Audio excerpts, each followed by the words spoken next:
Meant for an adult audience. LoveLine may contain sexually oriented content. Listener discretion is advised. LoveLine with Adam Carolla and Dr. Drew. Hey, everybody. It's LoveLine. I'm Adam. That's Dr. Drew. Phone number 1-800-LOVE-191. Dr. Drew, board-certified physician, addiction medicine specialist. Jeff Probst is here tonight from Survivor. Hola. It is good to see you. It's good to be here. I listen to you guys every night. Every night? No. Pretty damn much. Wow. I love it when you get bad calls and you go, I don't buy it. But if it were true. Yeah. It's entertainment. Yeah. We entertain ourselves that way. I love the Survivor. I love that show. Drew, you never stop talking about Survivors. You? No. Yes. Yeah, I know. You're serious. You're dead serious about that. He doesn't he doesn't give accolades to much of anyone, let alone somebody else on television. I think you do a great job, Jeff, because Jeff's job is to move the show along, almost be a little bit of a disciplinarian, but not detract from it or distract from it. Like if you got to make it a TV show. What's that? He has to make it a television show. Yeah, well, don't overdo it. No, he does. I just do that much. But the point is if I was hosting the show, I would be talking about myself the whole time. Of course. And then saying this challenge reminds me of a particular play in high school. And there I was, it was third down, and then they would have to edit all that out. But what I'm saying is it's you have to be a strong presence, but the show's not about you. Yeah, it's not. You're right. You're sort of the conductor, referee. You got to have a lot of restraint. Right. They are the show. Well, I noticed last season Johnny Fairplay was getting on Jeff's, he was on his last nerve, as we like to say. And there was some debate in the Jimmy Kimmel writer's office where me and a couple of the writers are huge fans of the show. Last season, I should say, Johnny Fairplay told everyone his grandmother had died and gave a big sob story so that they gave him the reward challenge, and then admitted he lied. Now my buddies in the office were saying you can tell Jeff wants to kill him, but he has to bite his lip. And I said, I don't know if he knows that it's a lie yet or not. And they said, oh, yeah, he does. And I said, how does he know it's a lie? And so did you know he was lying about his grandmother as soon as he said it, or shortly thereafter? Shortly thereafter. Yeah. So the next time you saw him, you knew he'd been lying about that. Yep. And you can't say anything. Can't say anything. You're screwed. There you go. See, I would have been. You and all over grandmother the place. stuff. Yeah, of course. Right. So, but no, you wouldn't have, because when you're out there. When he first said it, I thought, oh man, what a bummer. You know, and the guy's upset. He is human. And then the challenge ended, and we walked over to call his grandmother to see what we could do. And, basically she answers the phone. So we go, finally we got a guy that's lying. This is great. So as far as I was concerned, he's a Survivor Hall of Famer at that moment. Right. So do you have more respect for him? Like you weren't angry with him? No. You he is a jackass in life. In real life, that guy is he's just. Right. It's a sociopath. As are many of the folks. Well, now I love this. This is on the island. Now I'm interested.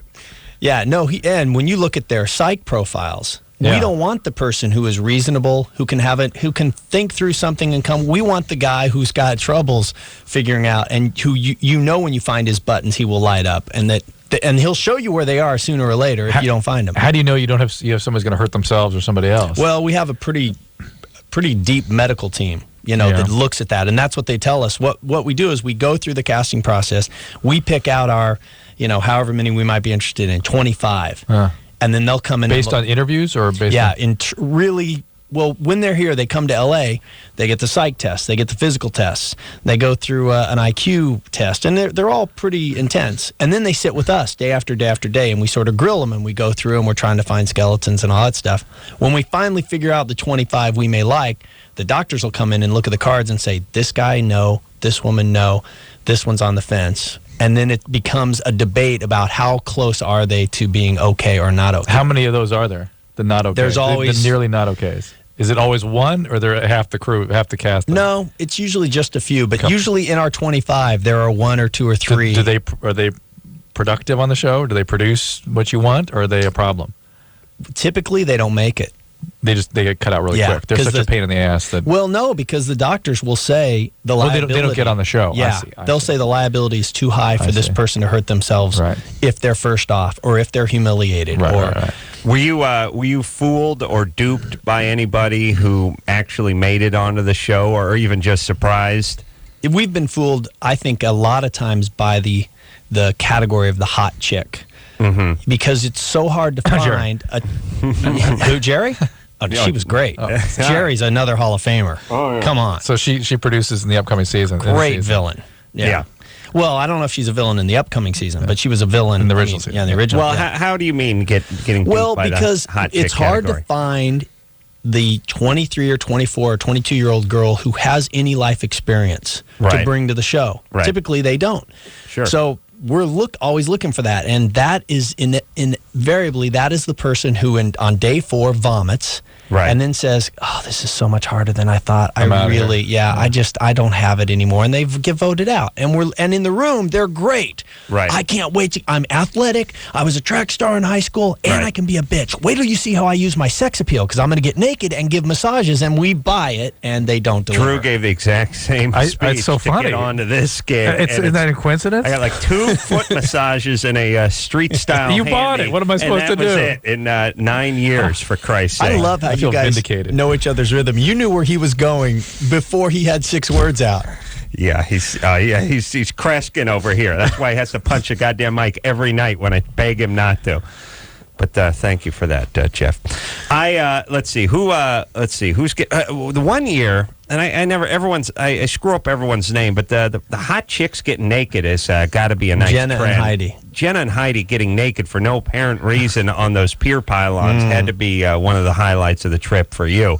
And just in general, the notion of people's freedom with nudity, except for Richard Hatch, who is now a character of himself. So, I mean, you're lucky he wore anything on the plane out there at this stage, and has fashioned himself as sort of breakaway sarong or something. I don't even know what he's wearing. And by the way, he very quickly established himself to be a colossal, more of an evil person than I ever realized by withholding fire. He's withholding it. Well, do we know? Okay, yeah, so he says he can make fire. Well, that's the whole thing. See, now I had a nice laugh with my wife about this when she was explaining how she could make fire.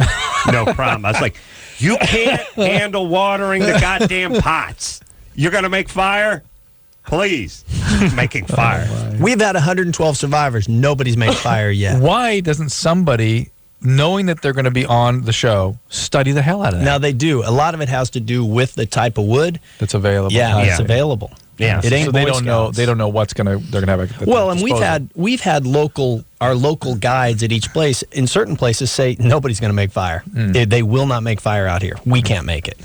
And then torrential rainstorm hits, and what are you going to do? But it seems like the chip, the flint, the spark, the machete on the rock thing seems like a higher percentage angle than the rubbing the sticks together thing. But oh my God. So Hatch is naked. Hatch is naked. Last week I think he just said he could make fire just to sort of. Richard seems to me to be really insecure this time.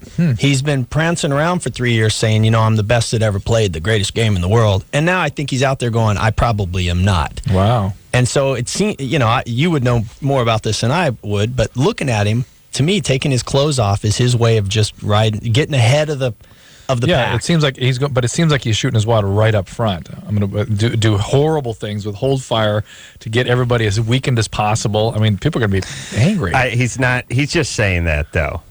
I don't think he can. I think he thinks he's going home soon. The guy's wearing a skirt and has stretch marks. What makes him the god of fire? He's Mr. Heat Miser. He's been sucking on a daiquiri at his significant other's flat in Manhattan for the last.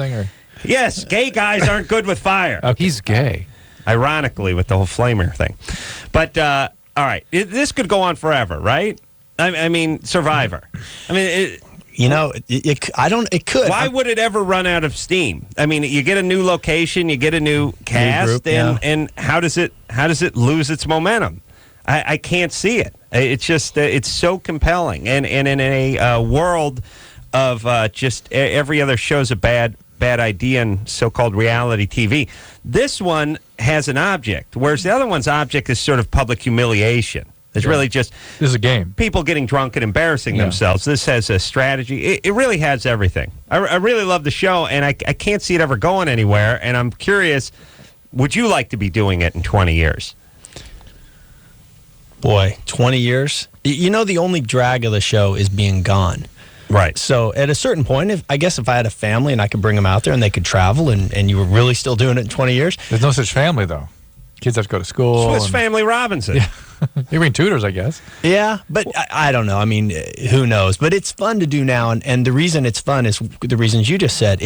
We sit in there in our creative meetings and we're designing conflict. We're designing situations to take normal people and put them in very stressful situations to see how they react. That is endlessly entertaining. Yeah, it's great. I used to not on the same level, but when we would during the Man Show, we'd do the Wheel of Destiny, and we'd sit around and think of the bad things for people to do. Never a prouder moment than me thinking of drinking a schooner of sea monkeys. You know, I really, and actually, me peeing on a guy's wallet. I thought that was your number one. Because you actually got to do that one. Well, the guy's wallet had a pilot's license in it and pictures of his nieces and nephews, which I thought was good. Very, very simple, and got a lot of praise for being able to urinate on stage that way. Back to the audience, but it was amazing. I don't like to talk about myself or brag about my ability to urinate, but. 100 episodes of the Man Show. Really, the most praise I ever got was, dude, how did you take a leak on stage? It's like I had to take a leak. And evidently, there's a bigger problem with this than I was aware of. Oh, yeah. The stage fright? Yeah.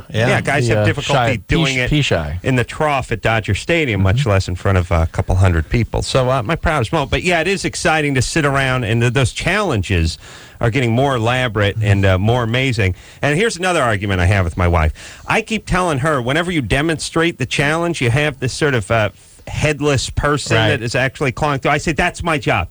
That's what I want to do. This is my calling.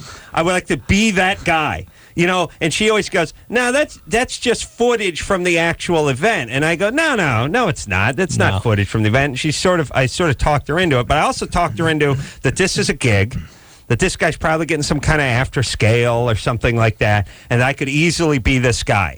You know what the fun gig is? I'm an everyman with my shirt off.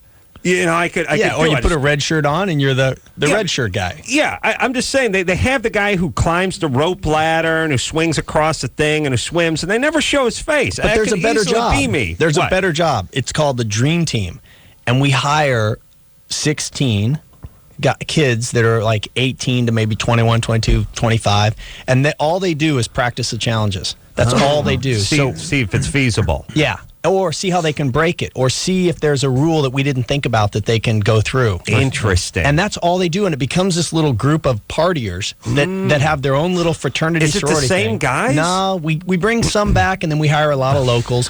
But it's the best job in the world if you're 21. Yeah. You're getting paid a little bit of money, and you go out and play hard in the mud every day, and then you drink in the bar every night. Wow. Yeah, because you do watch.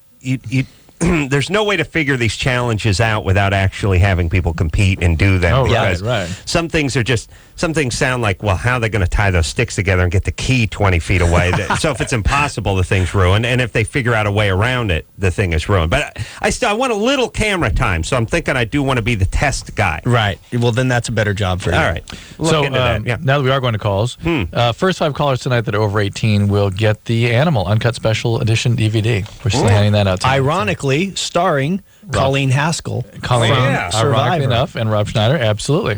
That's right. Wasn't I asking, I think I asked Rob why she wasn't back for the All-Star lineup. Band. She didn't want to do it. She wanted to do it. Huh. She had enough. Who really had enough, and who really got their fire lit by it?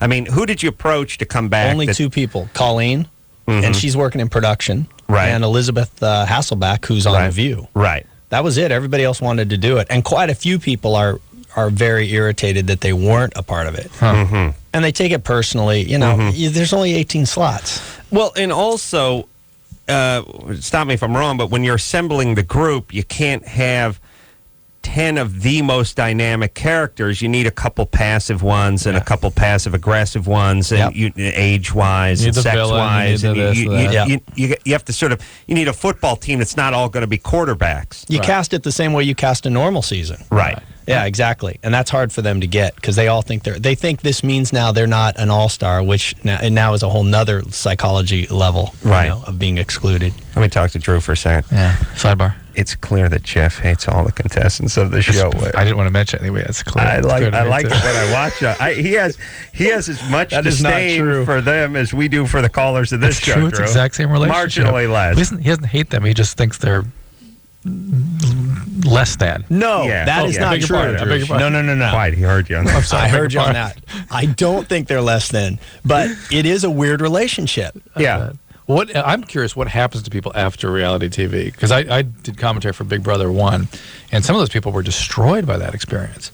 Drew. George came out here. What's he do? Tag them like caribou and follow their migration? There must be some follow-up. Well, you guys are back in touch with some of these people. Yeah, I think they get I think it's probably a pretty weird experience to go from relative obscurity to being on a big hit television show. But they're known, but they have no talent. And so there's nothing they can really do to capitalize on except be the guy from Survivor. I don't think most people see it that way.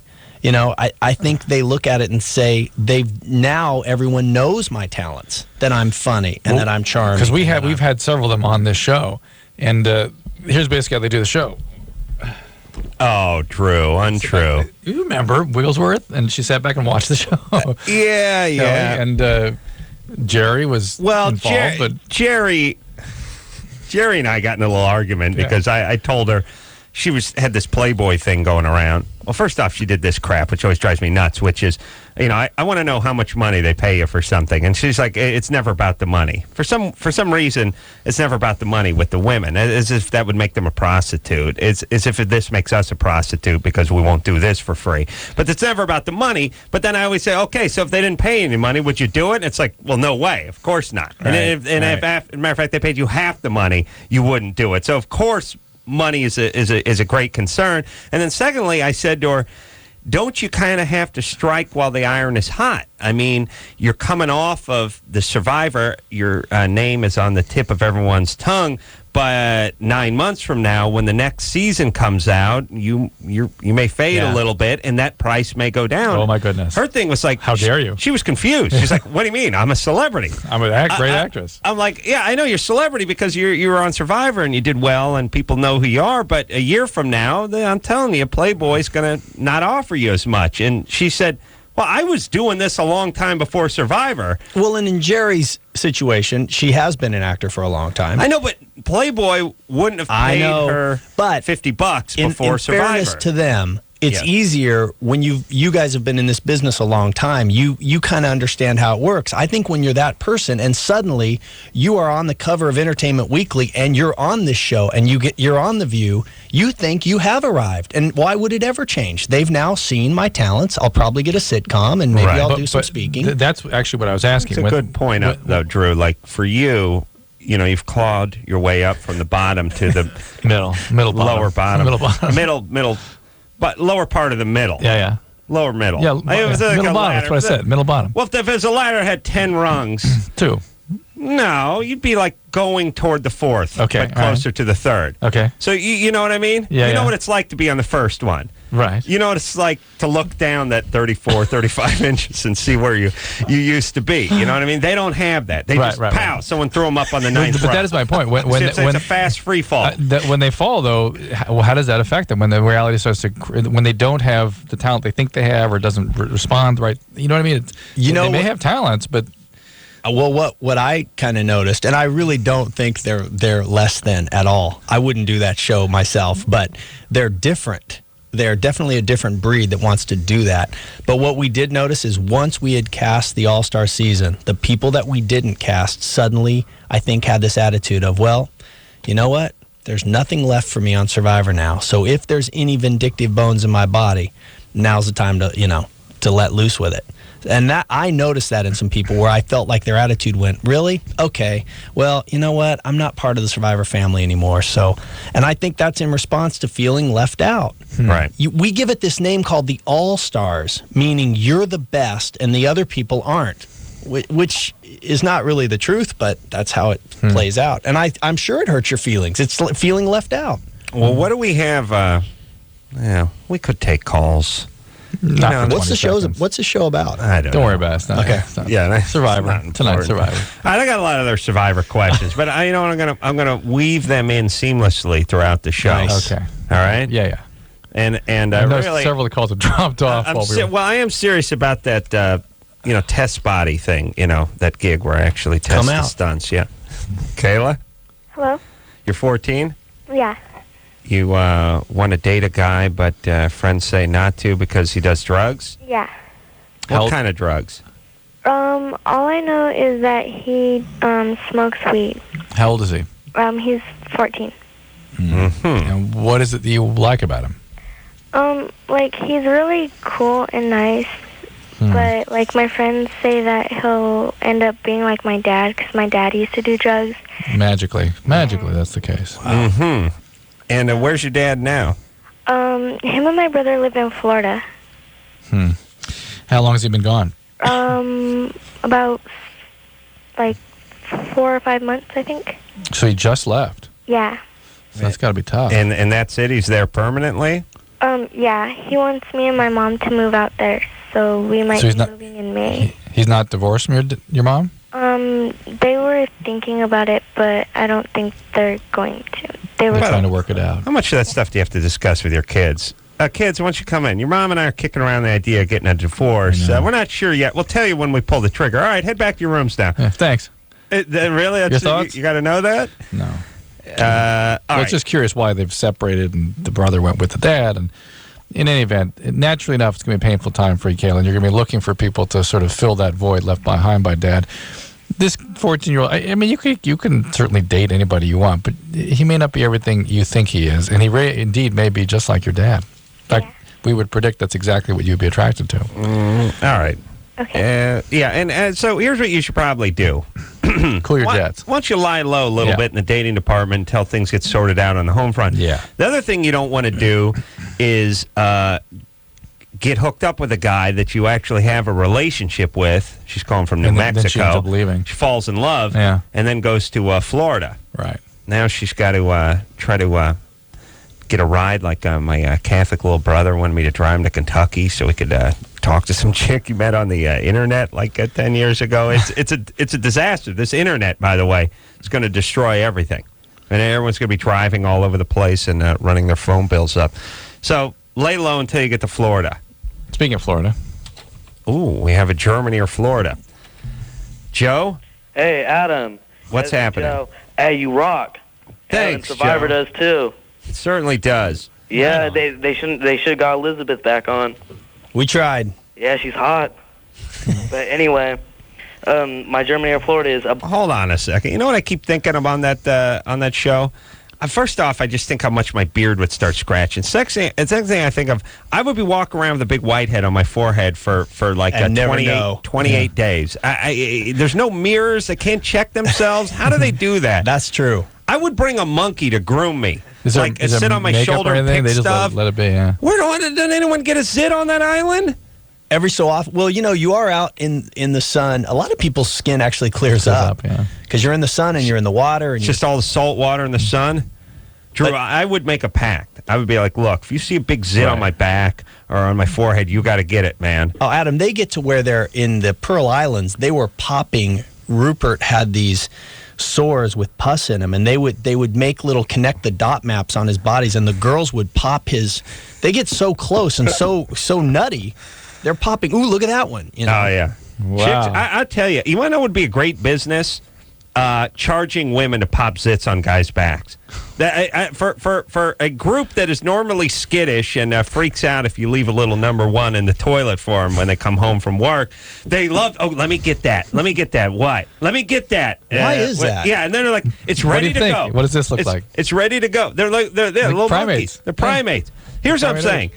I swear to Christ, we could charge women money if I could find a guy who just produced. Grooming is in them. The private grooming. It'd be $5 for a blackhead, $10 for a nice size zit, and like $25 for a carbuncle.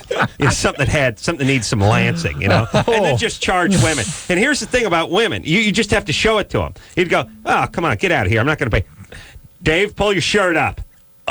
Okay. Their hand would start shaking. They'd start going for their wallet. It'd be awesome. All right. Let's take a break. Let's take a break. Yeah. Jeff Probst is here tonight from Survivor. I don't even have to look at the paper to tell everyone it's Thursday nights at 8 o'clock on CBS. All Stars coming up we got started first one after Super Bowl. Yeah, so right in the beginning. You got to watch. We'll take a quick break. We'll be right back. 1-800-LOVE-191. We'll be right back.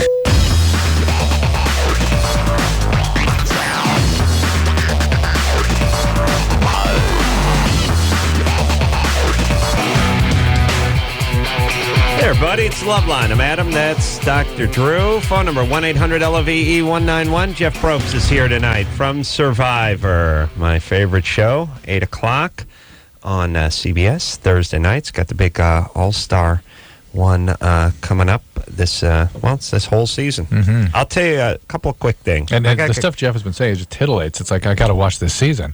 Yeah, there is some wacky.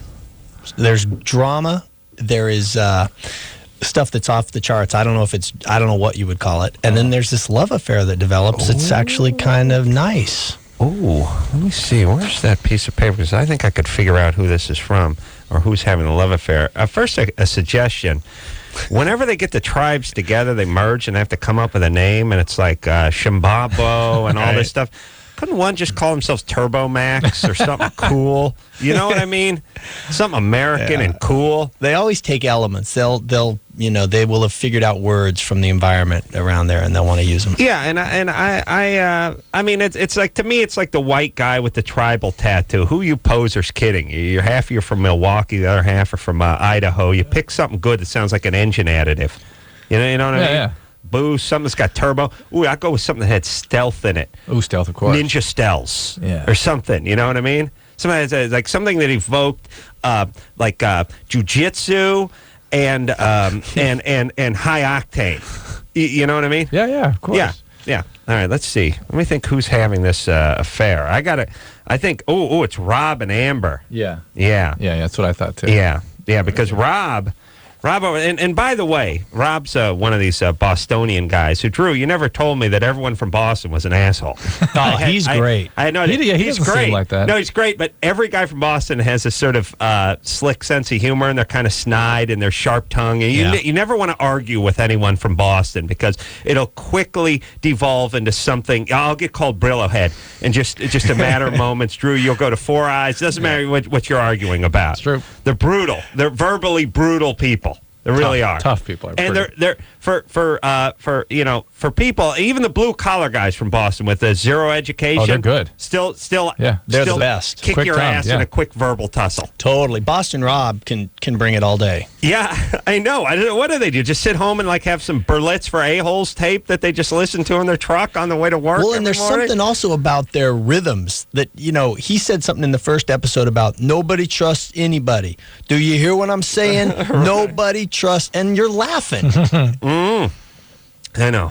I got it. That's it. So it's Amber and Boston Rob. Yeah, I know that I remember Boston Rob in the first episode was talking about Amber and saying that he was into. Let's see.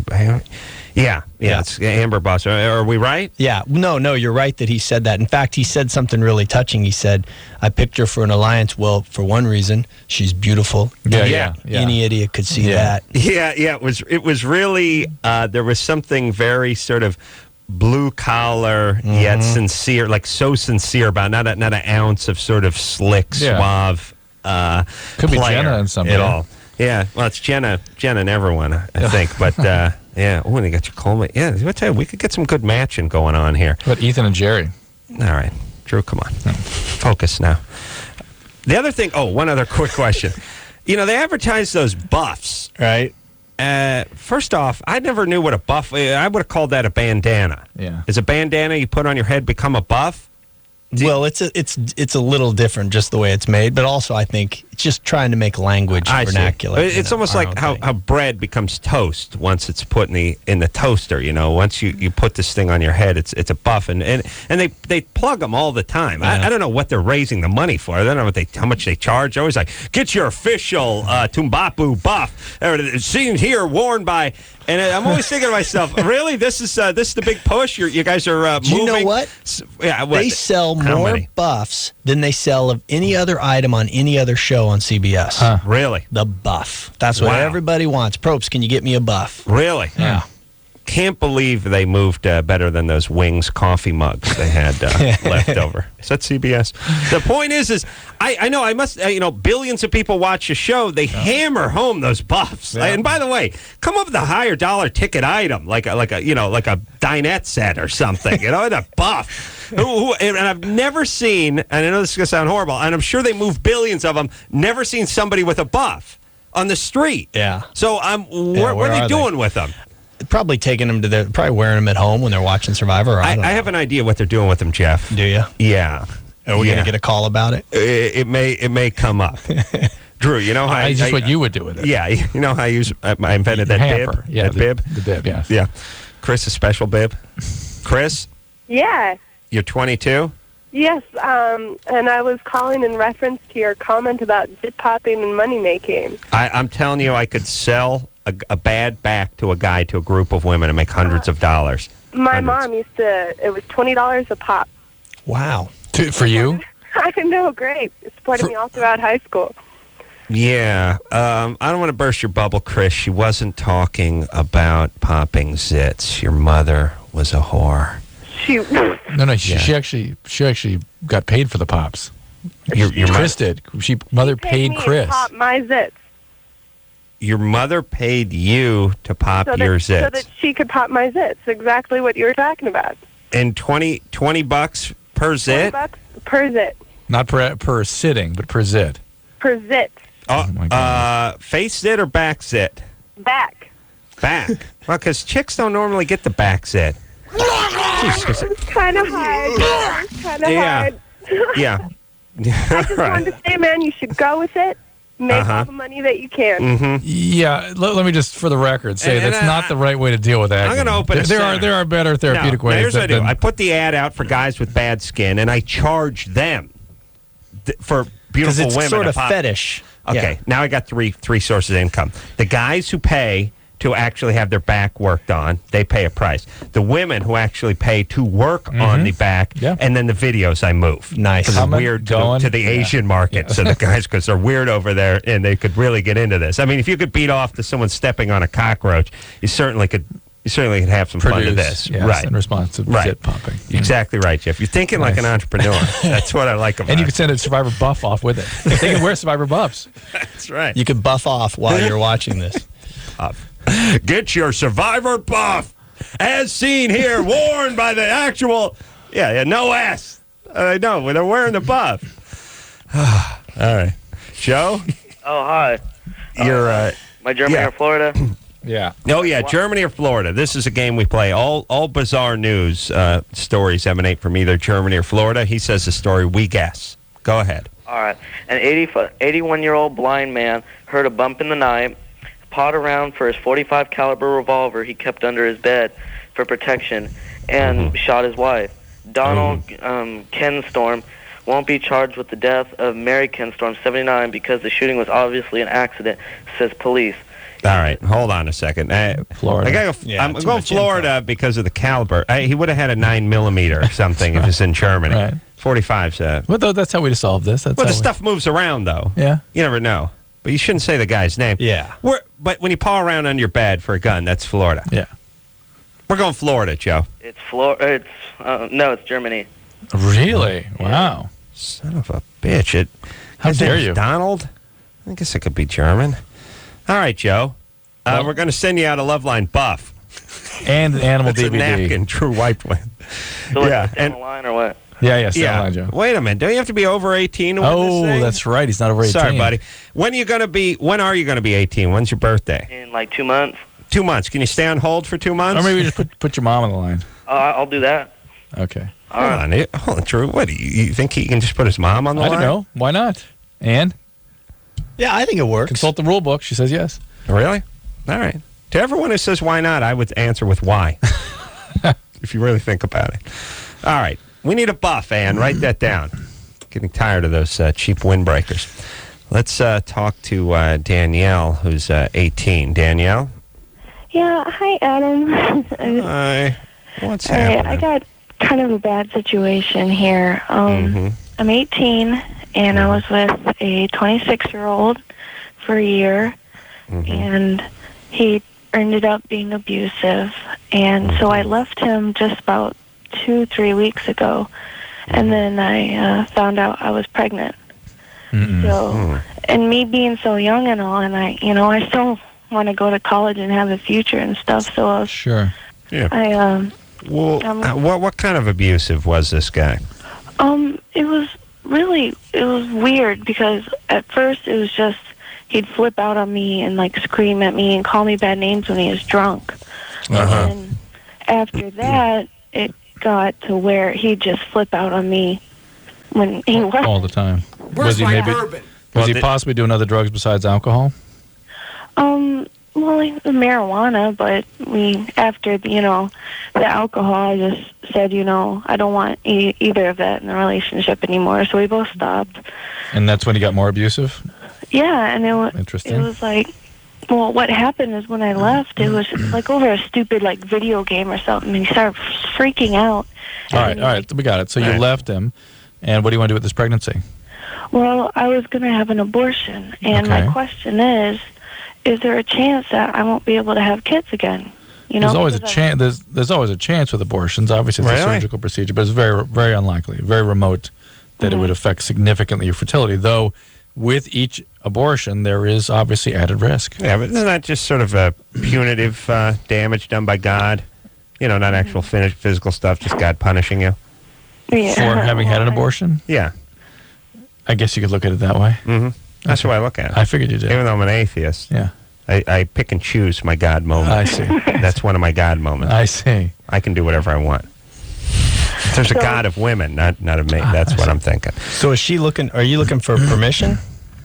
No, it's not necessarily. Well, because I already told my father about it, and how'd that go? He's the one. Well, he was upset, but he was very supportive. Her thing is she's worried about affecting her fertility with the procedure. No, really unlikely. No, but Drew, give her the speech about keep in mind there's emotional repercussions. Yeah, that is an important point, that women are not taught or educated about the fact that even early in the pregnancy, when you go through an abortion, not only is there a sense of guilt and loss, but there's a biological reaction that is profound in most women, where they feel that going from a pregnant state to a non-pregnant state is a huge letdown. And even in my estimation, women describe a feeling of having lost something. Even though they may have had no philosophical problems with abortion, all of a sudden they felt like they were attached to something which is gone. And be prepared for that. The women are not taught about that. Mm-hmm. And there also is, remember, don't forget adoption. That's always out there as an option. It's a very heroic way to proceed. Mm. Okay? All right, Danielle. All right, listen, no more of these guys. Oh, yeah, definitely. I'm done with guys. There we go. Yeah. Well, not done with guys, because it's... Not completely, just for now. Just a-hole older guys, okay? Just stay with the boring, nice guys. Right. Okay. All right. The guys you're not attracted to. Right. Hey, what about the morning after pill? Yeah, it's the greatest thing. Is it? Well, not RU46. That's an abortion pill. But emergency contraception prevents ovulation. It's not an abortion pill. It works exactly the same way that birth control normally works. You just take it after sex, opposed to before. Yeah. There's all this ridiculous confusion about it. It's about to go over the counter. There's been something like 50 million uses of it worldwide. It's never been a single adverse effect. None. What's the time period? 3. You actually have up to 5 days, but it's best in the first. You have about 90% coverage in the first 24 hours. About 80 in the second 24, and about 70 overall over 3 days. Drew, and I'd like you to just start saying 3 days because you normally say 72 hours. Okay. And I know we have a fair amount of listeners who think there's 100 hours in a day. So it's 3 days. 3 days covered. And it's because I the sperm waits for an egg to be released for 3 days. And if you give enough hormone to prevent the egg from coming out, that whole risk goes away. Mm-hmm. And It's great. Yeah, it's great. It would do away with most of the unwanted pregnancies and lots of the abortions in this country. And because there's a theoretical possibility that it may affect implantation of a fertilized egg, there's also a theoretical possibility of certain anti-inflammatories doing that, and the birth control pill taken before ovulation. Theoretical. Is that why we should eliminate this product? No, it's ridiculous. Yeah. Nitromax would be another good name for. I like that one. I'm not like it has to have an exotic flavor to it. No, that's too my drag strip. problem. It's too drag strip. Now, here's what I'd like to do as a country. You know, like we're so enamored with other cultures when all we do is bomb them and beat them up. You know, I mean, I think it's a form of compensation. It's like beat the crap out of the Indians, then name all the SUVs after them in the mountain ranges. You know, it's definitely compensation. Let's just start. Throw all the Mexicans out of California, and then every street is Sepulveda and Los Feliz. Just name everything after them. It's like, hey, we'll kick your ass. We'll give you some disease blankets. We'll toss you into a reservation. We'll starve you out and kill you. But don't worry, we'll name a mountain range after you. I just say, like, as we do it, like with the panda bears. They're always Ling Ling or Ching Chang or Ding Dang or Wing Wang or something. We're renting them, for Christ's sake. Let's start naming them Stu and Bill, Steve-O. You know what I mean?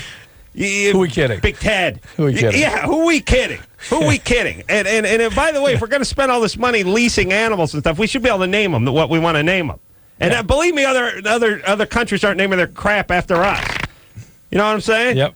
There's no Jeff. There's no Jeff Panda Bear over in China. I'll tell you that right now.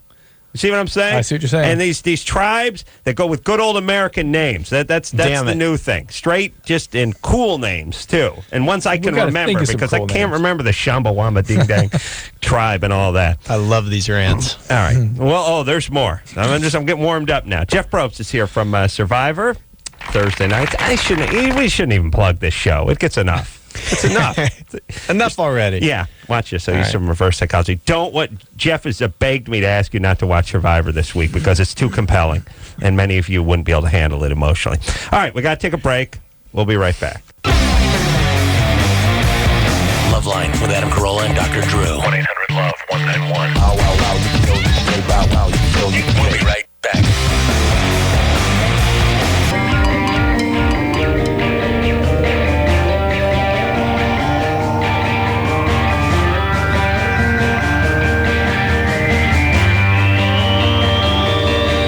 It's LoveLine. I'm Adam. That's Dr. Drew. Phone number 1-800-LOVE-191. Jeff Probst is here tonight from Survivor, obviously. Thursday nights, CBS, 8 o'clock, got the All-Star Series. And let me just say this. First 5 callers to get on the air tonight are going to get a new uncut special DVD starring Rob Schneider of The Animal. And Colleen. Oh, and Colleen, that's right. Of Survivor. That's the connection. So you call up, you're over 18, you get on the air, we give you one. Yes? Yes. And if, like I said, I think technically you can stay on hold until you turn 18 or put your mom on. Drew's decided that if you put your mom on, it's cool. You're good, then we're giving it to her. Yeah. And so if it's like buying beer. Like I could send my dad in a liquor store when I was 14, and he could buy me a sixer, right? That's how it works, yeah. Okay. Let's talk to Nicole, who's 18. Nicole? Hi. What's happening? I know most girls can't have orgasms when they're having sex, but I can feel myself start to climax, but I start shaking and I start, crying, and I just want to know what's going on. Are you able to have orgasm by any other way? I haven't tried. Yeah. Why do you think you start crying? I don't know. I think it's just more the fact that I'm shaking what makes me cry, but... You mean you're scared?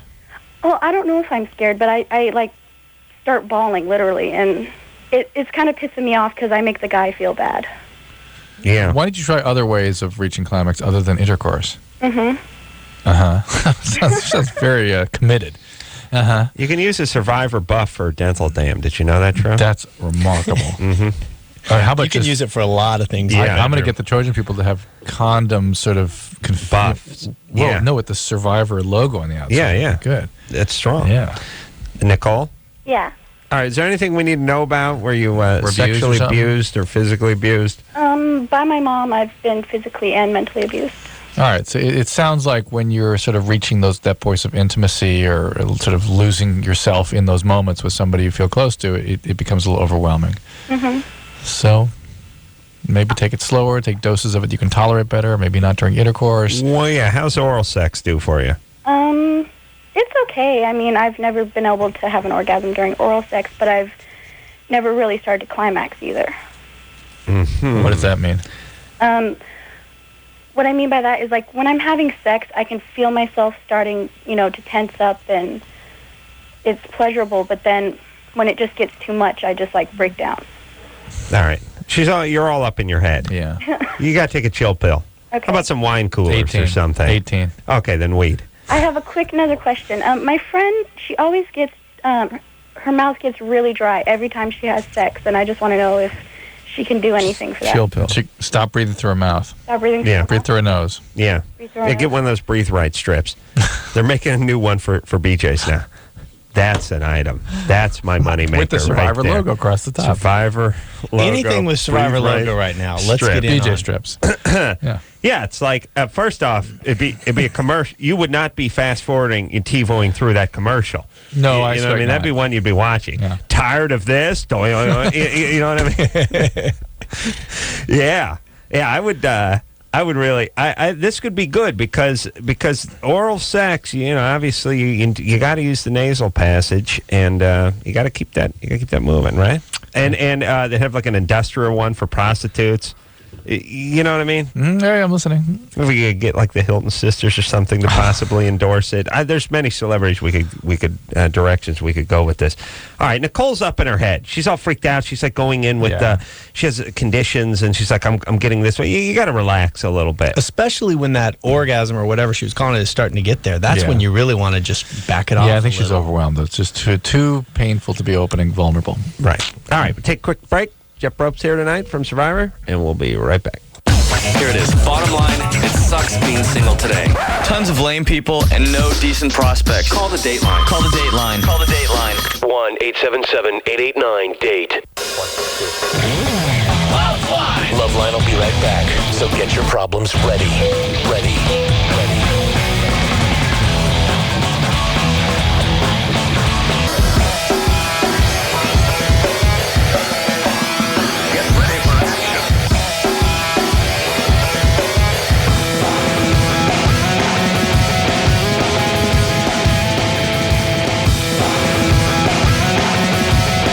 Hey everybody, it's LoveLine. I'm Adam. That's Dr. Drew. Phone number 1-800-LOVE-191. Jeff Probst is here tonight from Survivor, and we're delighted. I do love that Survivor. I do the Survivor dance at the beginning in front of the I TV. have to see this. Yeah. Oh, there you go. Yeah. Now, I established it with my wife, and now I have to do it. Every Thursday. Is it Thursday night? Yeah, I got to do it. And here's the problem, too. I ran out of steam last week because It was after the Super Bowl. well, not only that, yeah, I was drunk. I had been bloated on chicken wings. I jumped up, as soon as I pop up right at the beginning. Yeah. I start to dance. I think the beginning seemed longer than it ever had been because it was the All-Star And we've one. got And it was the 18. first one, and they have 18 people. I'm used to 3 or 4 people, and it was 25, 30 minutes, as I recall. This was after the And Super Bowl. You were still thinking about Janet Jackson. I was up, I was doing the dance, and then after like minute 26, I was clutching my side, and my wife was yelling, "You got to keep going. You got to make it through the dance." And you were I was yelling, like, "Oi, when oi." is this goddamn show going to end? When is the forget about the opening. It's got to be over by now. Yeah, but they just had all 18 contestants, and what they've been doing, and really, you got to factor that in. There are a lot of people who do the Survivor dance, and they don't need a 26-minute opening. All right, Is that ever Drew. good foreplay, that dance? Yeah, it's nice. Yeah, before he masturbates. you become like an animal. Basically, it's what he does before he I has think it's the himself. way birds do things, I think. Yeah, it's great. It's a slick move. All right, yeah, watch it, and then we come here. Yeah. You watch it, beat off, then you come here. No, I don't. Sometimes I beat off on the way here. Oh, okay. Well, I knew there's something in between. Oh, okay. I was Driving driving where off, you did that. You have to tell us that. Right. That's disgusting. Michael? Hey, how's it going, guys? 26. What's up? All right. Well, I've been married for about 3 years. I got one child. And I met this girl at my work. She just started working with us. And she's also married, and she has a child also. Just recently, we just started getting attracted to each other, and we started messing around the office, things like that. Stop. Yeah, stop. Don't even put yourself in situations where it could go further. God forbid it already has. But you are... Listen, you're damaging the health and well-being of your wife, your child, her husband, and her child. Does that feel good? Right. Is that something you want to do? No. No. Well, what do you mean screwing around the office? How's that work? Well, if there's nobody's around, there's an empty office. Yeah. What are you guys doing there alone? That's what we do. We just work alone, and she's like 20 years old, and man, it's exciting. It's Oh, wait a minute. How old you is get the she? blood pumping. Right. She's 20. Yeah. 20. Wait, are you having sex with her in the office? No, not yet. Not yet. What are you doing? Just making out? No, a little more than that. Uh-oh. Oral sex? Oral. Something like that. Something like that. Tell us. Okay, yes. What? Yeah. Let me think. Let's Something flip over all the cards. Arlene Francis has a guess. Something Okay. like that. Look, first off, what kind of work is this that you two just sit alone, unsupervised? Oh, man. Together? I don't want to say over there, but we just run an office and things like that. Yeah. I'm picturing more of one of those trailers with the blocks. Nah, nothing like that. Okay. All right. So you're saying just stop everything? Yeah. What do you think we'd say, Michael? It's not going to... Yeah, I think you would say just keep it on the down low. No, you're damaging your child. You're damaging her child. You've relinquished the option of screwing around when you have a kid. That's it. It's over. You've now lived out your days as an F-off. Now you've got to be a dad. How many kids do you have? I have one. All right. And you should use some protection so you don't have two. Right. Okay, buddy. So look, use protection. All right, I got that. Use protection. Yeah. No, not with. He's a who cares? Look, who cares? Listen, everybody. Ultimately, you're all worried about not getting caught from the hell that you're creating called a life. Don't worry. You're right smack dab in the middle of it. Believe you me. Do all the cheating you want. Crank out all the kids you want. Get away from get away from your kids. Move to Florida. Do whatever the hell you want. Believe me, you're taking you with you. Yep. I just love this notion that I'm getting away from something. You're your only witness. If you never get caught by anyone ever, the worst person on the planet knows what you're doing, and that's you. Yeah, you got to go to bed with yourself. I already did that. Yeah, no. Actually, sleep. Actually, sleep. Not abuse yourself. Well, what's the buff for? Yes. Wiping. Yes, Jeff is right. Buffing. You have this sort of concept that. Well, don't worry. I can go in and say some Hail Marys and God will forgive me, or as long as my wife never finds out, or my coworkers, so my kid will never know. There's all this sort of no one will ever know kind of thing. What do you mean no one? You know. Yeah, but you're that person now. But you got to remember that they consider that a triumph. I got away with it. And not only that, when really push comes to shove, they don't care. Right. And that's a hideous reflection of people. And they don't care. They do sleep fine at night, and that's the awful part about it. And the people that are suffering is everyone else in their life. Yeah. Well, not only them, but what about us as a society who has to deal with these jack-offs kids? These crappy dads everywhere. There's something messed up about the fact that it doesn't feel as good to be a man and say, you know what, I'm attracted to you, but I'm already married and I have a child, and that doesn't pay off. What's fun is to sneak around in the office and get a little, and then go, I'm a hot guy and she's a hot girl. Right. When the real thing to do is to stand up and say, go back to your wife, and Yes, a substance has been completely relinquished for gratification. Right. It's like in lieu of doing 50 push-ups and not having anyone find out, you'd rather just convince people around you that you did 50 push-ups. This is a weird way to go through life. And then feel triumphant when you've succeeded. Yeah, you don't get the benefits of the exercise. You've just convinced those around you that you just peeled off 50 push-ups. And the minute you start that lie, it is a slippery slope. Yeah, and by the way, I don't know how you're going to stop screwing around with someone you're screwing around with when you have like your IQs in the 80s and you guys are left together alone. Yeah, you can't be in at those the impound situations. lot to. That's part of the problem. But it's like drug addicts who say I couldn't help myself. They lit up right in front of me. It's like you should never get yourself in those. You made 10 bad choices that put you in that room with the people with the crack pipe. You should never have made those choices. Charles? Yeah. You're 25? Oh, hey. Hey, what's happening? Sorry to bother you, Charles. I'm doing good. This is I wanted to say, Adam, you're great. I used to record episodes of The Man Show and keep them as, collection. And Drew, you're awesome, too. And I wanted to buy your book eventually and read it. And Jeff, Survivor is a really good show also. Thanks. Have you bought one of the buffs, Charles? Not yet. I will, though. Please do. You're 8 behind, by the way. I think I ought to start including a buff with my book. Buff and a book. My question is that the last couple of nights I've heard you guys talk about kind of the older guys who've dated the younger girls. Mm-hmm. And I'm 8 years sober from alcohol, and I recently started corresponding with a girl who was 18. And what happened was I ended up moving out to her state to live with her, and she ended up ditching me in her state and taking off. And she comes from a very controlling and domineering family. And I was wondering, my question is that I tried everything I could do to be a good boyfriend to this girl and help out this girl, and I held down 2 different full-time jobs and supported her. And I'm wondering if I'm sorry, I'm kind of nervous. Was I just scammed here? Yeah. Or Well, first of all, you showed incredibly poor judgment going to live with somebody you've never met.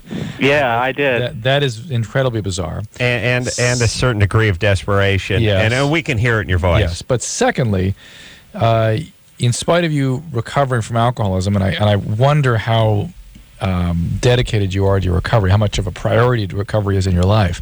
Do you still go to meetings on a regular basis? Do you still contact your sponsor regularly? Well, when I moved out there, I actually got a home group, a meeting home group, and actually got a sponsor. And the funny thing is all the recovery people I met out there who knew about this relationship were shaking their heads at me, going, "What in the hell are you doing?" Right, and that means you weren't practicing a program of recovery. You were marching to your own drummer, doing whatever. Well, look, but here's the only way you can change it is by maybe doing some codependency recovery, getting an Al-Anon meeting going, because really this is all about your codependency and yourself coming from a disrupted, fractured alcoholic family system. Here's what's going on too: is you're dealing with a troubled person, this 18-year-old. The whole part where she's alluring is the exciting part of the whole thing. Once you come out there and she finds out you're a nice guy, it's game over. Yeah, there's no thrill in it for her, so that's it. You're much too nice a guy. I can hear it in your voice, nice/needy/desperate. And you're putting the screws to her. What's wrong? What can I do for you? How can I be better? How can we make get this another relationship job work? She can't handle intimacy, and you're trying to force intimacy on her, and therefore it's over. Yeah, it's not going to work. So you need to move back to whatever state you came from. Which was what state? Well, I'm back in my home state now. Okay. So. What state did you go to? Florida? Texas, actually. Texas. Texas. He's on the way there. All right, and now you're back, and this is water under the bridge. You chalk this up to experience. Start listening to direction from your peers in recovery and go to some Al-Anon meetings. Yeah. There you go. Your mom must have been an alcoholic or something, right? Yeah, actually, you're right. Yeah. Okay. So that's what creates this behavior. All right, and it's not. And here's an interesting point we got to get into. We got to give everyone a booster shot on this all the time. Guys always say, "What's so wrong with being a nice guy?" It's not a nice guy. It's a needy guy. Yeah, right. And there's a difference between telling someone they look nice and opening a car door and closing it behind them, and somebody who feels like they need some of you on them, and like you guys got thrown a Cuisinart together and made into the same smoothie. Right. And when women feel you needing something from them, especially ones that have a little difficulty with intimacy, and I'm guessing the 18-year-old who's corresponding with a guy in another state and inviting him out to crash on her sofa has those issues. They freak and they're out. And then the nicer you are, the further out they are. But don't think of it as nice. Think of it as needy, and then you can correct it. Because why should you correct being a nice guy? It's like all these a-holes who go, "Hey, I'm the kind of person who will tell you what he feels. I'm up front. I'll look in the eye, and I'll speak the truth." A lot of people can't handle that. No, you're an asshole. No, you're an asshole. Yeah. That's why people don't like. It's not that we can't handle it. It's just you're colossal a-hole, and we don't want to talk to you. But again, if you take whatever your foibles are, It reminds me of Alicia on Survivor. yeah, She's exactly one of those people. Yeah. Like, I'm just straightforward. I say, hey, whoa, I can't stand you already. Relax. It's too much. anybody who gives you the speech about the kind of person they are, even if it's that I enjoy wearing a collar but rolling up my sleeves, a-hole. Like whatever the guy, it sounds like they're like some cologne should be named after them. Because of, they give you that long list of the kind of person they are, I immediately don't like. Yeah. Unless it's self-deprecating. Like, I'm the kind of guy who likes to nap. Period. Yeah. Yes. And unless you can hang with a guy who's going to be napping a lot, we got nothing Stay to away. talk about. That's right. Because I'll look you in the eye and tell you it's nap time. I'll get in your face and tell you when I'm overdue for a nap. Let's take another Germany or Florida. Yeah? Yeah. All right. And we're on a roll with this early on in the Germany or Florida. And this, Jeff, could be your next hosting gig. Okay. Germany or Florida. I'm that down could be with strong. that. There's also something I've been working on called Paintball karaoke. So you shoot at people while they're singing karaoke. I love that. And Can we do that on Idol? Celebrity paintball karaoke. What determines whether you get shot? Here's how the game works. It's like the Gong Show, sort of. No. Yes. Sort of. Go. Here's the deal. You're getting shot at constantly. Your job. So you're diving and jumping behind stuff. Well, this is it. And singing. But the choreography. You see what I'm saying? You have to carry out some preordained Here's choreographic. The set. Yeah, let's just say the set could keep changing. I mean, the shooting gallery part. Sometimes it's Swan Lake. It could be an old Western bar. I see. Sometimes it's Oklahoma. Could be a plywood cactus. And okay. Stagecoach. It's there. Now I'm singing my song. The idea is to work my evasive maneuvers into the choreography of the song. So you don't want to get herky-jerky or duck. You want to move. And if you do have to move or change direction, you got to work it in. Plus, now super high points for a guy who's hitting the high note, like My Way or something again, and shot in the larynx. Doesn't crack. You know what I mean? That guy so gets taking points. a shot and holding the note, it's a good thing. But here's the strategy. There's two strategies. You have to wait to take your shot. I could either avoid every shot and pull it off seamlessly, or I could stand there and just take shots and never crack a note. Yeah, that would be paintball karaoke. And then you have celebrity three judges paintball that are judging the degree of They're difficulty. shooting and you bring judging, in Paula Abdul and Simon. Right? And like and Ted Randy Nugent, Jackson. too. Just as people are involved in shooting Baccarat. stuff. Burt Baccarat, Ted Nugent, Paul Abdul, and they all just shoot at people while they're singing. First off, it's a huge... they do the shooting, too, I see. You're judging and shooting. Celebrity shooting. Yeah, we've got to work this out. But here's what I always say. Everyone calls me an a-hole, my partners, when I pitch them this. But they go, I always say, who's switching that off? Like when you say, next up on Celebrity Paintball Karaoke, what are you going, I've had an ass full of this. No, you got to watch this. You got to see who wins, and then there's controversy. People are outraged. It's all over the newspapers. They're picketing. This is huge. And what's this show cost to produce? It's a nickel. $2, yeah. You gang tape them. You crank them out. You do like 5 episodes in an afternoon. There's people, like how many people does American Idol get to try to, you get the same idiots. All they do is sign a waiver. It's done. It's paintball karaoke. We could film it at my house.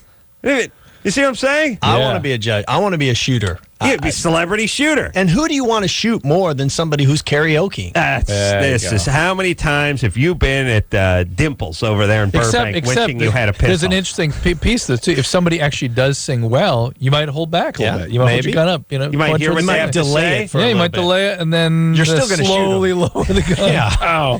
Yeah. See what they can take. There'll also be a speed round where there's pistol whipping involved, where you actually just have charge them, and everyone just physically kicks and beats them with the butt of the rifle. Mm-hmm. It's good times. Paintball karaoke. Drew, come on, please. What's that? I can name that in 6 notes. Maybe there might be another beat in there. I can do something in six shots. Whatever it is, you're getting shot. Paintball, name that tune. Yeah, paintball name that tune. I always liked on Name That Tune where it would get down to a note. Like, the guy just hold the text like, and that guy go, theme to Bridge Over River Kwai. Yes! Like, what the hell? Yeah, they had the live orchestra on that show, Drew. All right, where are we going? We're going to Germany or Florida. Oh, yeah. Okay, Germany or Florida. Wait, hold on. Okay. Nate? Yeah.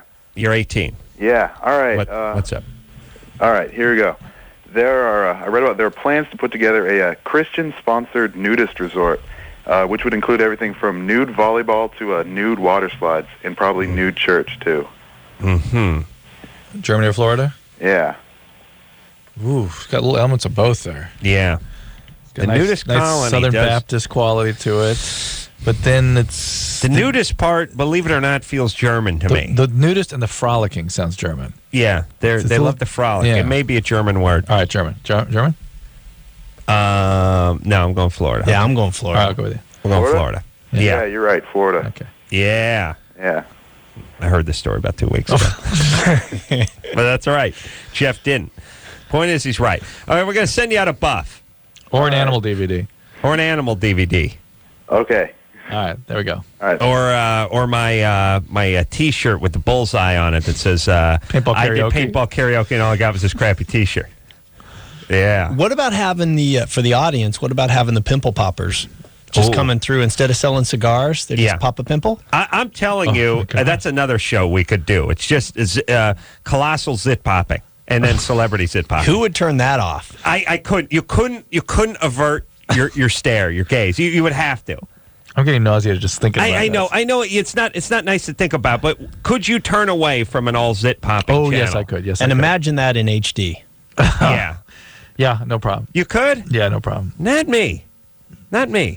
As you know, I'm a self-lancer. I know you are. I see a lot of good stuff during the day. Drew doesn't like that. You see enough of that. Yeah. You get enough? Do you do any lancing? Oh, yeah. You do? Oh, yeah. Oh, that's nice. Yeah. Do you have a Is there a special thing you use? It's not just skin a pin. scalpel. Just scalpel? Yeah. Regular scalpel? The skin one. What's the skin one look like? They're pointy at the tip. Oh, so like an X-Acto? Yeah. Mm-hmm. What is a boil? We had a guy in Africa, Big Tom, had a boil the size of his neck that they finally lanced. Just an abscess. It's. But what's in it? Pus. I love Big Tom, by the way. It's just an abscess cavity filled with white cells, inflammatory debris, and bacteria. Usually anaerobic bacteria. It just keeps growing, right? It keeps growing. Yeah, it's an abscess. Now, how does the? Oh man, I got like a gazillion survivor questions. Your body walls it off. That's why it forms, and then it just keeps. So what kills it? You lance it and then put something. Yeah, you got to take antibiotics. First, you have to take out all the stuff because it's stuck there. It's in a cavity. Wow. And you get it out, then you start using antibiotics. The antibiotics can't get into the cavity. That's part of the problem. So you got to take it out. All right, I have questions now. I have more survivor questions. You have the survivor camp. Obviously, the crew and the film crew and other folks have to be in proximity of the camp. Is their camp? Do they have their own camp, which is right by there? Obviously, they work in shifts, like the cameras, go all through the night. Is there cameras there 24 hours, by the way? And the camera crew has a camp that is outside of the camp the survivors live on. That's not our production crew. We have 300 people that are somewhere else, but the small little 2 camera crews and the producers, and they're just off, I don't know, a couple hundred feet, and they'll sleep. They'll sleep, and then some of the APs, our associate producers, will be out there with little, digicams. I mean, so we're shooting them all the time. Right. And so is there a guy who has that shift from 3 a.m. till sunrise or 12 to sunrise, where many nights he's just sitting there watching Have they ever missed stuff 9 because they people slept? sleep? No, if we were going to miss something in the middle of the night, would be when you would, because they don't. If you're all asleep, they could fall asleep too. Right? Well, I don't know if it's that, but they'll just they may turn the cameras off and just sit there, and then suddenly somebody starts whispering. We might be a beat behind, but for the most part, we don't miss anything. I mean, we're on it pretty damn fast, and those guys our shooters are making editorial decisions themselves. Right. An argument starts happening while a conversation's going on over here, and they've got to figure out who do I cover and which is going to be the story. And so there's a lot of autonomy. A lot of people just working on their own, making calls. And by the way, cameraman, guys never get credit. I've worked with cameramen who, shooting in New Orleans on Bourbon Street. They got a 60-pound camera on their shoulder, and they're just running after you, filming. People are pissed at them. People are shoving them. It's a real sort of lumberjack kind of job that people don't really. If you're doing a good job, they don't even know there's a camera there. I mean, when you're at home watching, these are studs. Think about on Survivor, all the bug bites they get on those beaches. Our cameramen have the same bug bites. Do the camera guys develop some sort of relationship with the people they're filming, or do they have to figure out a way to be non-entities? I mean, in theory, they don't talk to them. They do not. Are they talk not to allowed them. to speak? Right. Not allowed to speak. Not allowed to speak. And in theory, you shouldn't have a relationship. It's impossible. Right. Yeah. You're human. You're there. Yeah, and you're seeing these people sometimes at very low points when they're giving you an interview, and they're saying, we have some people this season. There's a couple of times where a couple of people say, I want out of here. This is the hardest thing I've ever done. So you see them at this low point, and I think the survivors develop a relationship with the camera person, an intimacy that's kind of odd because they don't really ever speak to each other. Yeah, it'd be easy to fall in love with one of your subjects too if you're a cameraman and they're prancing around naked. And they're, well, also I'm surprised there's not more romantic relationship in these very intense situations. People get thrust into those situations, and that's almost a natural kind of an instinct to get involved with. Well, someone. and after the show, there is. After the show, they get involved. I think it's hard within the show because of what's at stake. What's at stake? Yeah, and the fact that you're so in the show, you can't ever stop. The one thing the survivors will tell you is the hardest part is you never stop thinking, is Adam my friend or not? Is he screwing? Who's he? Why is he talking to Drew? What's going on? 24/7 for 39 days. And afterwards, though, we have these little finale parties. Oh, man. It Booze is sexual. is going around. Boom, just combustion. Plus, the ladies, they don't trim down there, so the guys are a little freaked out by week 3. Yeah. I really do think there's you would think everyone would just be humping the bejesus out of each other, but I'm telling you, women, if they don't feel fresh, aren't into it oftentimes. Yeah, I think it's the women because all the guys will tell you, you know what, you're not thinking about sex. Let me tell you, if there was a woman out there who wanted to give you sex or please you, you're going to be fine with it. Of course, yeah. Speaking of which, we got to take a break. What's going on? I gotta. So wait a second. The camera crew's got their own camp. They're nearish by. Right. They're on. They're 24/7. Your headquarters for all the many people that work on the show is usually what distance away? It depends where we're at. Right. In Panama, we're on our own island, just a huge island. And did you guys just come in there like it's? Is that where this stuff is?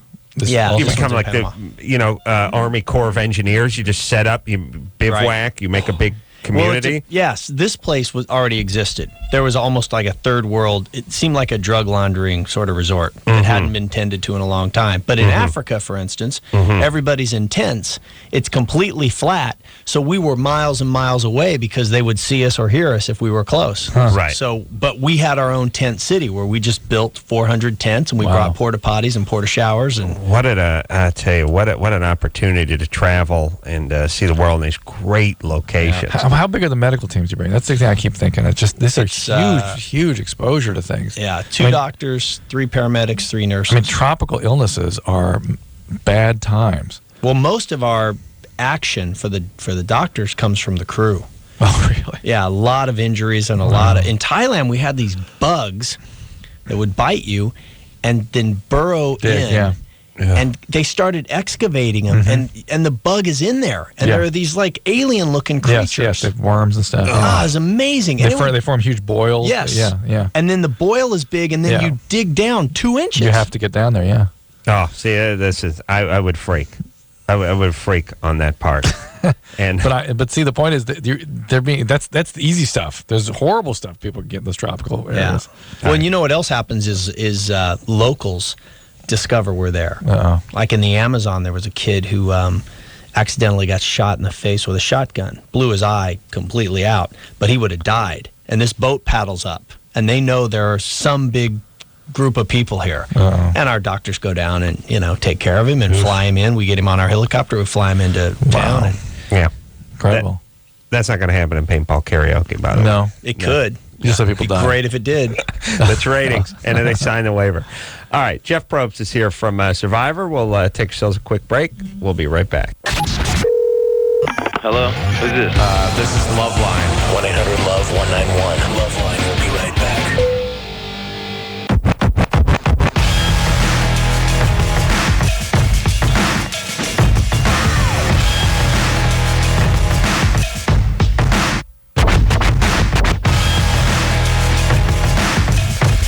Hey, everybody, it's LoveLine. I'm Adam. That's Dr. Drew.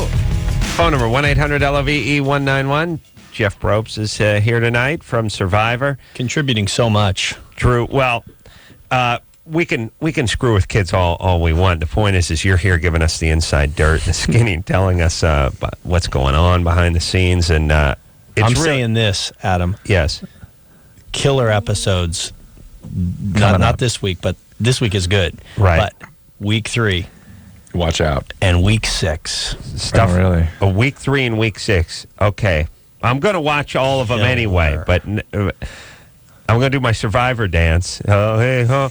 But special dances on 3 and 6. Yeah, because I think that's something that Jeff was alluding to is that there's some love found in upcoming episodes, which was He also does some crazy ass goes down. and crazy stuff, which is good because it is as compelling as the show is. There's really not that much in the love affair department, in the physical confrontation department. I mean, there's some shouting matches and stuff. You would assume that guys would be kicking the S out of people, and there might be a rape or two. Yeah, you know what I mean? That's right. Be nice. I don't know why there hasn't been a fight. Yeah, I mean, they're really, first off, anyone who follows movies at all knows that when people get in these stressful situations, like in Red Dawn, when the Russian paratroopers landed, even the best friends, they go up the hills, they start into that. Hey, man, you don't belong to me. Yeah, they do this one. You're not the captain of the team anymore, okay, man? And then they start fighting. But That's what these guys know they're going to have to watch their behavior, and they're playing a game. They want to make sure they're not eliminated for some reason. If you hit somebody, you're out. Yeah. Oh, is that right? There's only 2 rules. You cannot hit somebody, and you can't conspire to share the money. But you can rape. That's okay. That appears to be okay. Yeah. Yeah, it's you got in on a rape technicality, but you would think, and again, this is it's amazing that the show's incredibly compelling. Really, just within the parameters of the show. Like many shows are like, well, here's what we say the show's going to be, but it turns out into real world. We say it's about young people. It just turns into a big hump fest and everyone yelling at each other, and that becomes the show. And then the real worlds that don't have that are the boring ones. Yeah. This doesn't need it. I mean, this is it's a difference between hockey and football. No fights in hockey, that's a crappy hockey game. Right. Football, no fights, no penalties, fine. Good game. Yeah. Good game. Thank you, Drew. There you go. All right, buddy. Linnea? Yeah. You're 19? Yeah. What's up? I was calling because every time I give my boyfriend a blowjob, I kind of throw up. Mm-hmm. Gag or throw up? Throw up. And at what point in the... When he ejaculates. Oh, all right. So he's not concerned about it. No. And do you do it? That's another thing I could use that Survivor buff for. What does the guy do when she's vomiting mid ejaculation? Yeah, that would bother me. Would he be like, hey, hold on, one second. We got to change to me, it's like, now we're moving we're doing this in the shower now. That's me. I got to stand up. Basically. I got to hang on to a towel bar. What, Linnea? Basically, yeah, in the shower. That's what you do now. I know you love your boyfriend very much, but this is showing an awful lot of commitment. Why don't you not do the part of the action that makes you vomit? I think I don't really know why I do. Well, the thought makes me want to vomit, so, we can understand. Well, I also was forced to give a guy a blowjob about 6 months ago. Forced? In a rape or something? Yeah. Why don't you stop this behavior altogether? No, Drew, it wasn't a rape. It was a beautiful, consensual, love-making act where he forced her to give her a BJ. Of course it's rape. Well, I don't know if it was a boyfriend, sort of beat her down to the point where she gave in to something she didn't want to do, or was it actually... my boyfriend. There's some guy that held her at gunpoint. I mean, I don't know what the All situation right. Well, here's the deal with Linnea, if that in fact is her name. There's something going on with her. Yeah. Issues. I can hear her voice. I know. To me, it's just she's reenacting the trauma over and over again and having this huge reaction to it every time. Yeah, but you tapped into her voice. Did you tap into her voice? A little bit. Not so much in the little girl voice, but just, recent trauma. Yeah, that's what I'm thinking. But there's something going on with her, and as unfortunate as this sounds, and it really sounds horrible, but the women that become rape victims, and not all of them, but the ones that call this show certainly, and I'm starting to think a greater portion of victims in society that become victims as adults were victimized in some way at a younger age. Yeah, and it's not just some way. It's usually sort of correlated to the sexual victimization that takes place as an adult. Linnea? Mm-hmm. What was it like growing up? Everything good? I was molested when I was 6 years old, and I was raped by my dad when I was 13. Perfectly normal, perfectly healthy. So any sex would have very, very heavy feelings associated with it. Not with my boyfriend. That's the thing. Other than the vomiting part. Only the vomiting part, yes. You hear a voice to this? Yeah, it is a funny lilt to it. It's sexually abused at 6. Yeah. Look, well, she knows that's what happened. But why don't you stop doing the blowjobs? I mean, it's not true. Please. I know but it's a very, very powerfully unpleasant for her. Yeah. How about that, Linnea? Mm-hmm. Okay. Hey, your dad sexually abused you? Did you say? He raped me. He raped you. And who did this?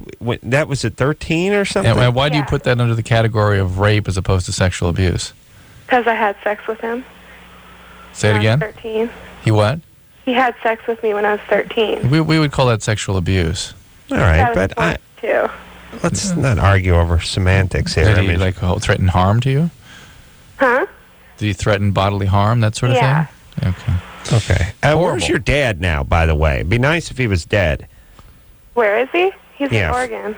He's in Oregon. Yeah. What's he do? Work around metal? Drive a forklift? What's he do? Well, he's a drug addict. Oh, okay. That's perfect. All right, so listen, Linnea. Mm-hmm. Well, what was this 6 months ago? The rape? Or forced I to be? met some guy online, and he forced me to give him a blowjob. But you see that she just reenacts these traumas over and over and over again. Stop, Linnea. Please get some treatment, please. Can you get treatment? Yeah. Okay. Why don't you do that? Yeah, okay, listen to me. I'm a genius. You understand that, right? Mm-hmm. Like, you people don't need to be smart. You just need to be smart enough to understand I'm a genius. Just to follow And your I'm never wrong.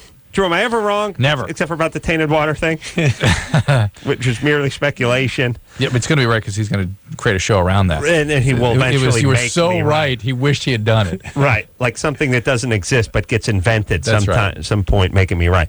Linnea, here's the thing. You were horribly victimized by your father. And whoever else. Before, yeah. And the worst part of this crime is that is the legacy. You continue to be a victim. act it out. Yeah, you continue to recreate that trauma in all of your relationships. And this will not be the first or last time you're victimized, raped, or forced to do something you don't want to do sexually. Mm-hmm. This is going to be a life for you. Your dad got you started in going down this path, and it's a path you will continue to go down, unfortunately. I don't know what that is in the human mind that compels people to do that, but we've been here long enough to understand that it's almost a given that this happens, right? Yep, absolutely. Okay, so that's how the humans. You got to get some therapy. Yep. You got to straighten this out. That's it. I don't necessarily trust the guy you're with either. Yep. Yes? Yep. Of course not. All right. Here we go. And the dad, I hope he just shoots himself up with a bad rig or something. The kind of like, I think it's a good idea to bang my daughter thing as a human being just means you need to die. It just there's not enough room. We don't have enough time to sort this out. We can't fix everything. And by the way, could you be more broken than humping your own daughter? Especially at 13. Yeah, with 13 and then, I don't know, at 16. Just, you got to go. And just have some dignity and kill yourself, please. All of you. Where do you figure her mom is in this? Her mom was raped. Her mom was victimized. Mom was victimized too of sexual abuse in her childhood and probably also a drug addict. Yeah. Now, see, Linnea over here, God willing, will crank out a couple of kids, not getting any help, and find out that the guy who she decided to start the family with is having sexually abusing her kids. Yeah, that's how that works. That always works this way. All right. And this is why we got to get a little intervention. Thank God we have the government focusing on this. Oh, yeah. Yeah. That's all they think about. That's all they think about. All right, we'll take a quick break. Jeff Probst here tonight from Survivor, and we'll be right back after this. Hello? Who's this? This is LoveLine. 1-800-LOVE-191. LoveLine will be right back.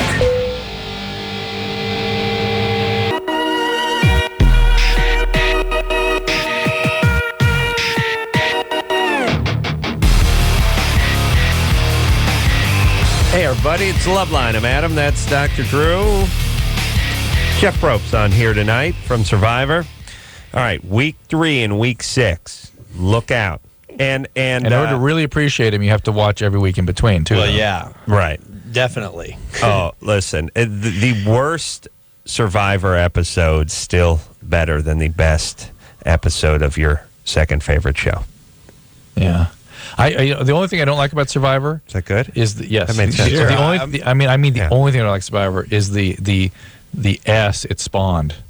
Yeah. Yeah. The other bad knockoff shows. Yeah. It did give birth to some real ugly. Yes, babies. It was the first one through the door in the reality TV department, and it's all been downhill since then. Although I have enjoyed Surreal Life.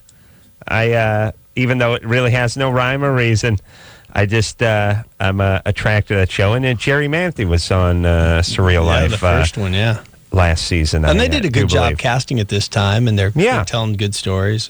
Yeah, it's really it has zero object other than it's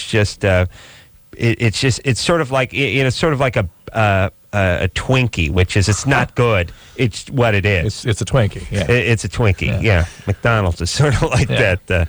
Actually, most things are starting to become that way. But that's what it is. But the Survivor. Now that is a pineapple upside down cake. Jeremy 20. That's which they don't get their due. The pineapple upside down cake because they're not good. Oh no, they're good. Oh, Drew. Now wait a minute. It's a pound cake with pineapple stuck on it. What's wrong with that? It's got a spot though in karaoke paintball. Definitely, pineapple upside down cake. Yeah, Jeremy, what's up? I just had a quick question. My girlfriend always asks me why I like to go down on her, and the only thing I tell her is just I don't know. I just do it, and I was just wondering if you had an explanation. Well, you like to give her pleasure. I think that's mostly why. My life. Yeah.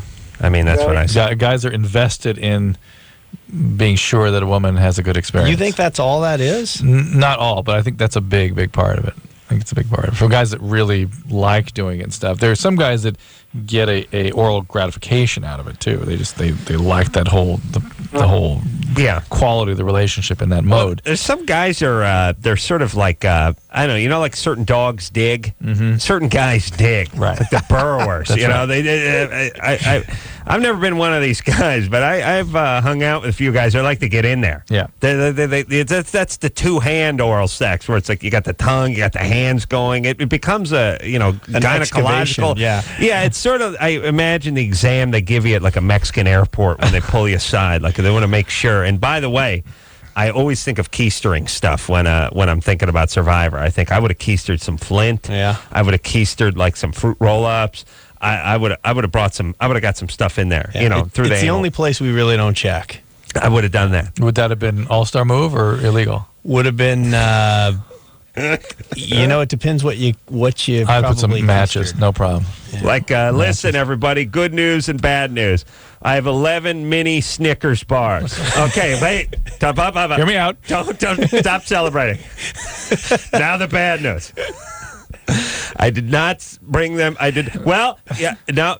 Well, when you say fanny pack, now that was interesting. Both words are involved. That's right. Warmer. You're on fire, but not quite. Yeah.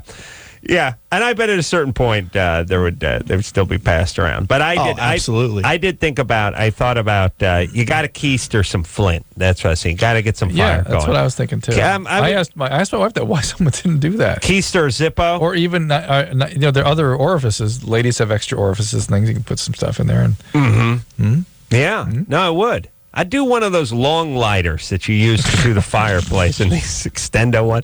There's something I'm enamored with those. It's like, look, the flame comes out 5 inches from where your fingers. Wow, look at that, everybody. Costco 3-pack. I could start a fire from 5 inches away? Yes, you could. Wow. Yeah, that's the one I would keister. That and even just a magnifying glass. That's what I know. I thought. Ooh, that's a good one. Yeah. All right. Let's. That's one of those little ones you get in the little bubbles and the gumball machines. Yeah. That'd be enough maybe to start a fire. That's right. Mike? Yeah. You're 21? Yeah. What's up? Hey, how's it going? I have kind of like two questions that go with the same problem. I'm an actor, well, a struggling actor, I guess is the cliche in California. But my career is starting to take flight, and I'm not having a lot of time to spend with my girlfriend anymore. I'm on set between 5 to 6 days a week, working 17-hour days. So she doesn't see me a lot. And First off, that's a pretty demanding schedule for gay porn. But if you're not doing a television series, you're doing a movie or something, it's going to end in a few weeks. No. It's TV series. I'm on the OC regularly. On the OC. It's not adult porn or anything like that. Yeah. OC is arguably. Sort of, yeah. All right, so you're and 17-hour days on the set, and what? But 12-hour of those are sitting on. Speaking of keister, Yeah. Why can't she come visit you there? So, and what are you, like a background beach guy number 9, or which one are you? Pretty much. Yeah, I'm a high school student, and I'm on the soccer team. All right, that's a cush gig, by the way. Why don't you have her visit you on the set? What do you? Or does he want to? Is this a way to? I've had her come to set before on certain sets where they have like the live studio audience, but most of the time it's a closed set, so she's not allowed. You don't have a trailer?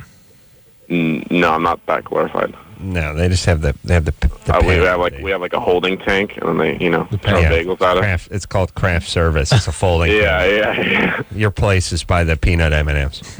Yeah. Oh my God. Well, sounds like the guy this is a good out. I mean, now I've made it. I've got other options out there. I'm hanging out on. That's kind of what I was thinking he was up to. He's done with the relationship. I just kind of got the feeling he wanted to talk and brag about the fact that he's doing it the way they do it in the OC. Yeah. I think he's concerned. I think he's more done than he realizes with this relationship. And if he can't find a way to carve out a little time to spend with her, it sort of shows how uncommitted you are to the relationship. Your girlfriend's sensing that, and she's right. You got to put a little priority. You got to choose your priorities, and you've made your choice, and that's that. This relationship may not survive it. And that's fine. You're 21. That's all right. Yeah, you move on. Beth? Yeah. You're 21? Yes. Your boyfriend just got out of the psych ward? Well, he's not really my boyfriend. I met him just a few days ago, and like an idiot, I brought him home, and we started talking, and he told me that he got out of the psych ward, and he was in there for trying to commit suicide. Yeah. We got to get going here, so what's the question? I need to know, how should I word it when I break up with him? Is he living with you? No. All right, that's a lot easier. Yeah. Yes. You just you need to break up with him. Yeah, it's not working. But you're worried that because he just tried to commit suicide, he's going to be upset again? Yeah. I mean, he's 21. He doesn't have a job. He's a very weird guy. He may or may not be upset. He may or may not get depressed again when you tell him this. Yeah. If he starts threatening suicide, take it very seriously. Call appropriate authorities. Contact the team that's treating him. It's not you can't be responsible for his well-being. We can use my line, Drew, which is it's not you, it's me. I don't like you. Or in her case, I think you're weird. Yeah. You're a weird All right, guy. poor Sarah's been on hold for 130 minutes, which is a new LoveLine record, is it not, Drew? I believe it is. Sarah. Yeah. We're going to send you out a buff, but we're out of show. And we're she's out in of time. Kansas, too. Jeff's home state. Sarah. Yes. Oh, God bless you. 130 minutes, not an hour and a half. I know. Why don't you guys take her phone number and call her back? We'll take her first thing tomorrow night. Really? Sorry. Are you done? Sorry, we're out of time. Yeah, we'd like to. We'll spend some time with you tomorrow. Do you kept hear me, wanting- Anderson? Okay, that's fine. All right, I kept wanting to go and talk to you. Jeff said no. He And wanted she'll to be one talk of the more first about five. She'll himself. get a DVD tomorrow. I love listening to you guys, and I was just sitting here listening. So. Well, thanks. Yeah, it's like a radio that you push up against your face for 2.5 hours. All right, we'll take a quick break. We'll be right back. All right, guys. Here's the deal. Dateline. You're looking to hook up, sick of wasting time with the wrong person? Dateline. One call's all you need to make. Call the Dateline. 877-889-DATE. Call the Dateline. Oh yeah! Everybody now. LoveLine will be right back.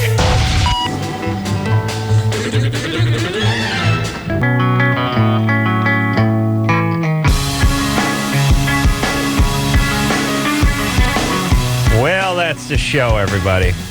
Where does the time go? All these weeks looking forward to Jeff coming into the studio, and it's pow. It's blink of an eye. Gone. Jeff, a delight. Likewise. Had a great I've had time. a blast in here. You can, you live in town, right? Yeah. You can come back anytime you like. Right on. I will take you up on that. Survivor, Thursday nights. There was last week. Yeah. Thursday nights at 8 o'clock on CBS, my favorite show. And look out for big number 3 and big number 6. It scares me. But you got to watch the ones in between, otherwise it won't make What any did you sense. say? I'm going to cry, number 5? 3, Three's you're going to cry. 6, you're going to go, what the hell just happened? Oh, my God. That's great. And everyone, I'll do my dance. I do. I got to come to your house Thursday night. All right. So until next time, this is Adam Carolla for Dr. Drew saying mahalo. This has been LoveLine. The opinions expressed on this show are not necessarily those of the staff, management, sponsors, or this station. The producer for LoveLine is Ann Ingold. LoveLine is a presentation of Westwood One Entertainment.